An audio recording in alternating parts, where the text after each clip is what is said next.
Right, so we're on to L02 now, and L02 is called Understand the Importance of Nutrition in Sports. So we're specifically looking at how nutrition supports athletes. Obviously, I think you need to start up here with a sort of introductory paragraph, something on the lines of nutrition is particularly important for athletes compared to other people or people who are physically active. So if you have proper nutrition and hydration, you can get the full benefits of activity, improve your performance and recovery. And then this recovery bit here, I've just kind of put there, but that's your chance to link to R04 the principles of training bit, where you can return to training quicker. And then obviously you can make sure you're making progressive overload to keep making your training harder because you're returning to training quicker. Now, we're going to break it down into before, during, and after exercise, and then you're going to apply it to 3 different athletes, which I'll come on to shortly. So the first part is before exercise. Now, there's more detail to be had on this, but let's go with what we kind of need is on nuts and bolts, but I think you could have more.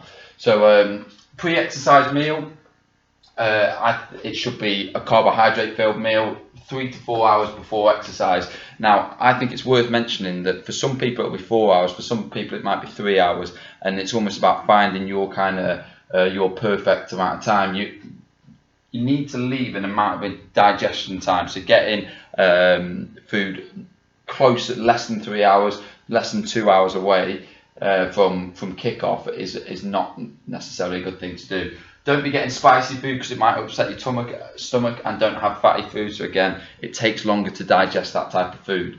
Carbohydrates needs to be mentioned here in terms of it's the most important complex carbohydrates need to be mentioned here as obviously critical in a pre-match meal. Now you can have glucose. Carbohydrates produces glucose, which produces glycogen stores, which you will then use for your energy. You should also try and have a small amount of protein to sort of aid your recovery afterwards as well.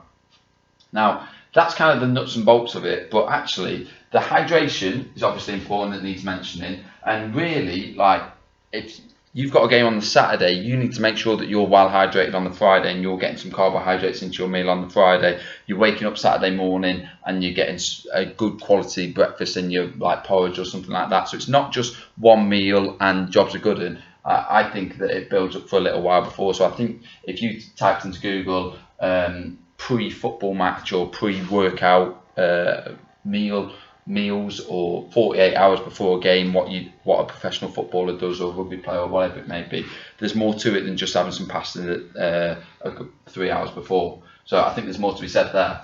During a game, like, you might be able to go through a game completely fine without eating anything, and that's kind of what people have done for years and years, so possibly fine there. What I would say is this is where you need to obviously go in big on hydration. You're sweating a lot during exercise, so you're losing fluids and salts, so obviously keeping yourself hydrated if possible. Obviously easier in some sports than it is for others. When the glycogen levels are low, the body starts to use blood glucose, which basically you want to keep high levels of blood glucose while you're doing exercise to improve your performance or keep your performance to a high standard. So sometimes simple carbohydrates, which is basically sugar, so Jelly Babies is quite a common one that will be given out before a football game, or these Science in Sports packs as well. See a load of different athletes having them. You could look into Science in Sport, that could be another thing for you to obviously support your explanation. And these little energy sources are good for the brain, and they're good for decision making, and they're good for preventing the effects of fatigue, basically, so keeping yourself sharp, which might improve your performance. And again, you can kind of link into that principles of training, keeping yourself sharp. Now, after you need to replace the fluids and carbs and nutrients lost straight after exercise. Got it down here that it needs to be sort of within 30 to 60 minutes. And then essentially the whole process of after a game is to try and get you ready for your next session or event. Carbs need to be replenished because your glycogen stores are going to be low because you've just used them all, and you need protein to repair the tissues that have been caused. Often you can't get access to a meal straight away after a game because you're doing things, or you're getting changed, or you're having a shower, whatever it may be. So actually a lot of things coming in now are protein recovery shakes that are convenient and easy for you to use to to support with your recovery after exercise. I've already said that bit there. Right. Now, a lot of what I've just said there was kind of in my head. I'm thinking football, I'm thinking game at the weekend and how I would approach it, but often that adapts to the different sports that you are doing. So you have to then say basically what we've just said there, but then you've got to go into a little bit more detail on 3 athletes. One of the athletes will be a weightlifter. We're all doing a weightlifter, okay?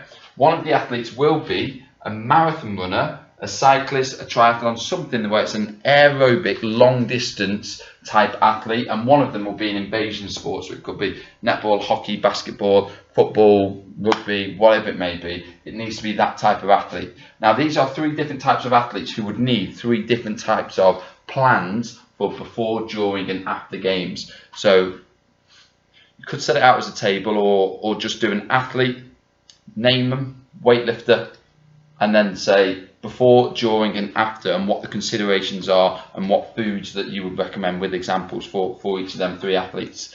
So that's what you need to do next. And the last part is on supplements, and that's all of L02. I will make another video on supplements to go with it. So we'll do this in lessons. I'm not going to make a video on this. We'll do this in lessons, and I'll possibly make a bit of a template there or something like that.